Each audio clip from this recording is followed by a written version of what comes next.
अचो हो रहा ना अचो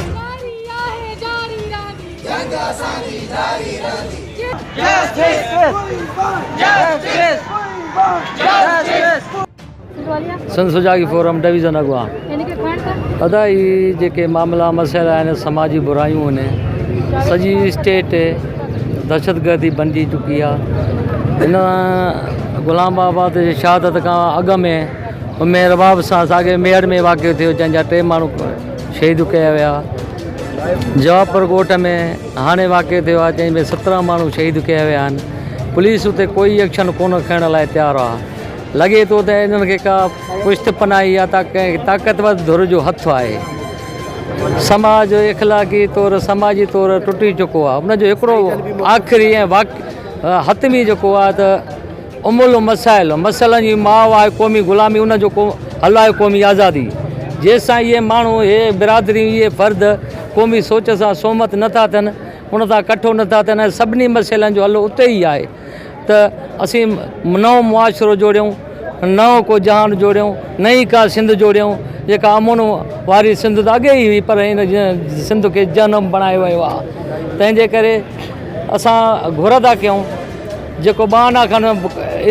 माना अदलिया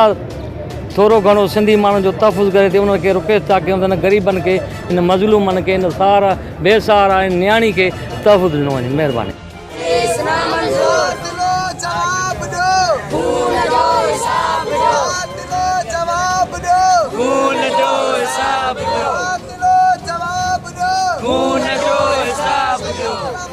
मुझो नालो आज़ाद असगर चانڈیو आहे ऐं शी इज़ माई वाइफ मुंहिंजी घरवारी आहे ऐं जेको शहीद थी वियो आहे उहो मुंहिंजो सौटु हुयो ऐं हुन सां हुनजो दोस्त शहीद कयो आहे असल में भुट्टो मीरजत 2008-9 में प्यार जी शादी कई हुई जंहिंखां पोइ हुन कोर्ट मैरिज कई उन खां पोइ हुन जेको आहे सो रवायती तौर ते जेको असां वटि क़बाइली सिस्टम आहे उन में फ़ैसिलो थियो जंहिंमें हुन 9 लाख रुपया चटी भरे ॾिनी ऐं उनजे बावजूदि बि उनखे शहीद कयो 4 मई ते 21 रमज़ान मुबारक ते उनखे भुट्टो मीरजत खे शहीद कयो ऐं उन सां गॾोगॾु मुंहिंजे सौट खे शहीद कयो त तव्हां हिन माण्हू सां गॾु छो था घुमो जंहिंजी FIR मेयर थाणे ते 6 जवाबदारनि जे ख़िलाफ़ु असां दाख़िल कराईसीं ऐं सॼण मीरजत इमदाद मीरजत मंज़ूर मीरजत अयाज़ मीरजत गुलाम मुस्तफ़ा मीरजत पर हींअर ताईं मेड़ पुलिस अञा ताईं को बि हिकु क़ातिल गिरफ़्तार न कयो आहे जेको असां 18 मई ते मेड़ थाणे जे अॻियां धरणो हुयोसीं सिंध जी मज़लूम न्याणी साइमा चांडीव जी अॻुवाणी में जंहिंमें मेड़ पुलिस DSP यूनुस रोदड़ाणी SHO काबिल भयो SHO नूर मुस्तफ़ा पठाण असां सां ॻाल्हियूं कयूं ऐं हुननि असां खां 10 ॾींहंनि जो टाइम वरितो पर अफ़सोस जो उहो बि उन्हनि जो टाइम पूरो थियो पर हुननि अञा ताईं क़ातिल गिरफ़्तार न थिया आहिनि ऐं इटियों ॾींहुं सर हिन 3 ॾींहं जी ॻाल्हि आहे त क़ातिल गुलाम मुस्तफ़ा मीरजत ऐं मंज़ूर मीरजत मुंहिंजी घरवारी खे धमकाइनि पिया त तव्हां जेको प्रोटेस्ट कयो था प्रेस क्लबुनि ते वञो था एहतजाज कयो था इन जा तव्हांखे संगीन नतीजा भोगणा पवंदा ऐं पुलिस हींअर ताईं असांखे छा कयो आहे असां 2 माण्हू मारे चुका आहियूं ऐं सभ खां वॾी ॻाल्हि सर इहा आहे त उहे माण्हू वारे शहर में कारोबार कनि पिया था जन ते 2 खूननि जी FIR दाख़िल आहे हीअ असांजी रियासत आहे हीअ असां इंसाफ़ जी तक़ाज़ो आहे ऐं असां जेके फ़िरियादी आहियूं उहे दरपदर रोडनि ते तव्हांजे साम्हूं वेठा आहियूं मुंहिंजो मीडिया खे जेके सहाफ़ी दोस्त आहिनि हक़ सच लिखण वारा मां उन्हनि खे अर्ज़ु थो कयां त ख़ुदारा असांजो आवाज़ु थियो असांजे हक़ में आवाज़ु उतारियो असां सां इंसाफ़ थियो असां ॿियो कुझु नथा चाहियूं न कंहिंजी मोतली चाहियूं था न बदिली चाहियूं था कुझु बि नथा चाहियूं असां कातिलनि जी गिरफ़्तारी चाहियूं था असां इंसाफ़ चाहियूं था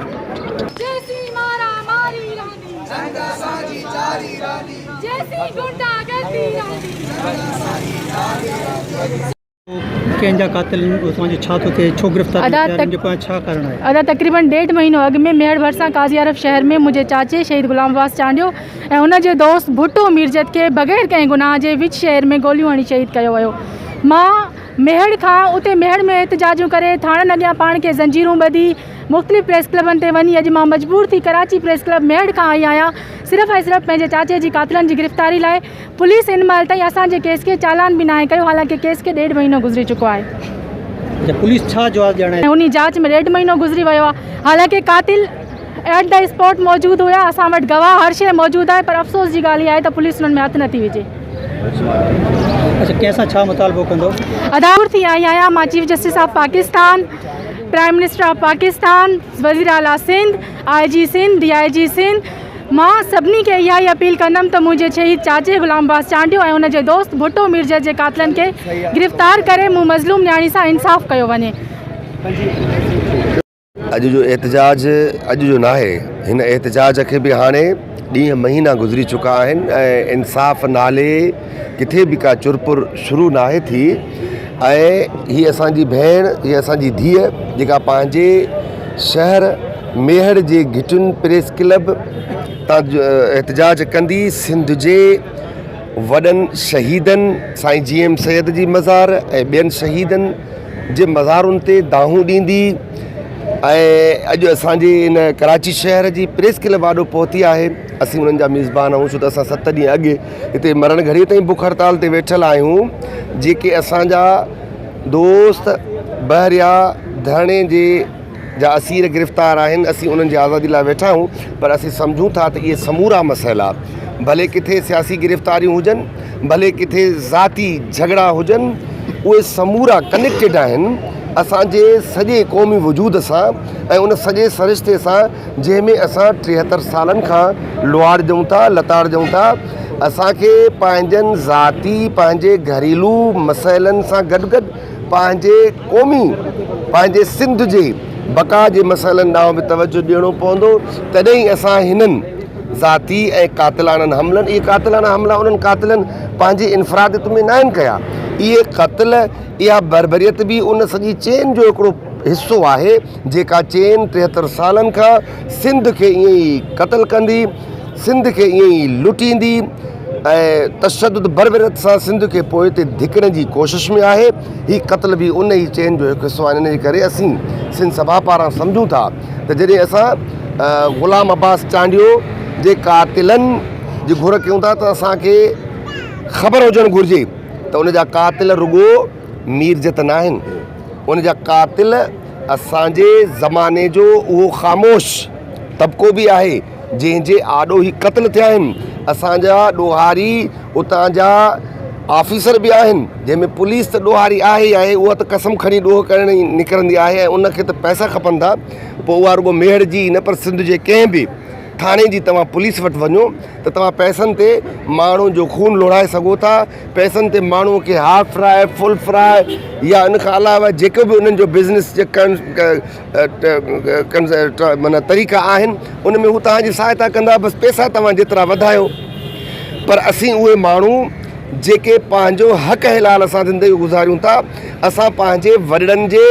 रत जे पलांद जे लाइ, हिसाब किताब जे लाइ पैसा किथां आणियूं? त असांजे लाइ हीअ जिदोजहद जेका आहे उहा उन्हनि पैसनि खां 1000 भेरा वधीक ताक़तवर आहे। असीं जस ॾियूं था पंहिंजी धीअ खे, जंहिं हीउ एहतजाज पंहिंजे ॻोठ मां कढी सिंध जे गादी जे हंध ते आंदो आहे। असांखे यकीन आहे त हीउ एहतजाज ज़रूरु दुश्मन खे ॾहकाईंदो, क़ातिलनि खे पकड़ाईंदो। जीअं सिंध, जीअं साईं GM सैयद। जेको मेहर में 1.25 महीनो अॻु वाक़ियो थियो ऐं 2 ॼणनि खे क़त्ल कयो वियो, इहो मां सम्झां थो न पहिरियों वाक़ियो आहे न आख़िरी वाक़ियो आहे। सिंध में मुसलसल क़बीलाई झगड़ा हलनि पिया, जंहिंखे सरकारी सरपरस्तीअ में हथी ॾिनी पई वञे ऐं क़ातिलनि खे गिरफ़्तार न पियो कयो वञे। हिकु तरफ़ क़बीलाई झगड़ा आहिनि, ॿिए तरफ़ कुझु रस्मूं आहिनि जेका पुलिस आहे, जेका अदारा आहिनि जिन खे इन्हनि जो नोटिस वठी इन्हनि खे ख़तमु करण लाइ किरदारु अदा करणु खपे, उहे उन जे बजाए पीपल्स पार्टीअ जे वॾेरनि जी वंगार पिया वहनि। ऐं सिंध में जेसि ताईं 15 सालनि खां इहा ज़ुल्म ऐं बर्बरियत आहे जो हर वॾेरो पीपल्स पार्टी में वञी उहो पनाह वठे थो ऐं पोइ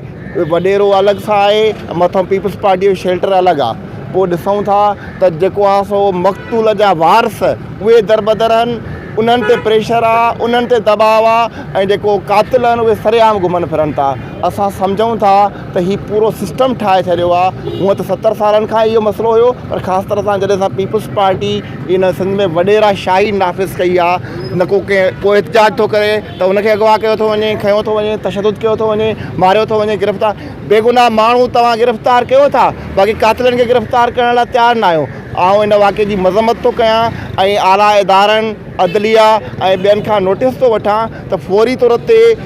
जेको मीरजत आहे या गुलाम अब्बास चांडियो आहे इन्हनि शहीदनि जे क़ातिलनि खे फौरी तौर ते गिरफ़्तार करे कैफ़र किरदार सज़ा ॾिनी वञे।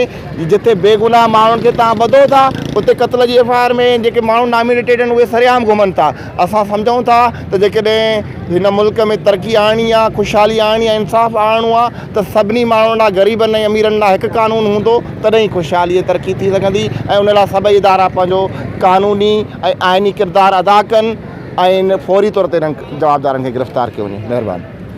अब्बास चांडियो ऐं मीरजत जे वारसनि ऐं सिविल सोसाइटी जे अॻुवाणियुनि जूं ॻाल्हियूं ॿुधियूं। इन्हनि जो चवणु आहे त 6 माण्हुनि ते FIR हुअण जे बावजूद बि मेड़ पुलिस अञा ताईं हिकु बि जवाबदार गिरफ़्तार न कयो आहे, जंहिंजो असां चीफ जस्टिस ऐं पाकिस्तान पीपल्स पार्टी जे चेयरमैन बिलावल भुट्टो खे अर्ज़ु था करियूं त इन्हनि खे जल्द गिरफ़्तार करे असां सां इंसाफ़ कयो वञे, न त इंसाफ़ जो दायरो वधाए असां वधीक एहतजाज कंदासीं। कैमरामैन टीम सां गॾु जयराम पड़ियार, सोच TV, कराची।